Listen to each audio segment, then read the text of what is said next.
Okay guys, good morning, good morning. Ayun, so alis na po kami dito sa Talim Beach. May pupuntahan pa po kaming ibang lugar. Mamaya sasabihin ni Kuya.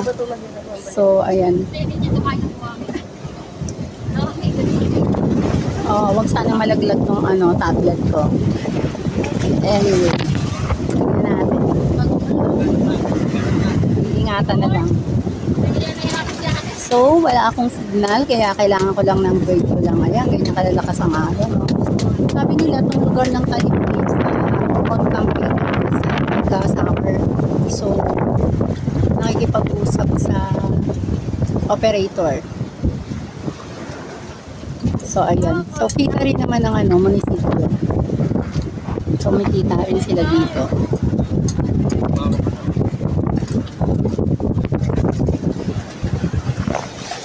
So, ayun yung boat niya. Para nakabanlaw. Ayan. So, diretso na ulit kami guys. Ayan, nakatalo na yung sombrero ko. So, ayun na po. Makikita na po natin yung alon. Ayan, no? So, papunta na po kami dun sa isa naming pupuntahan.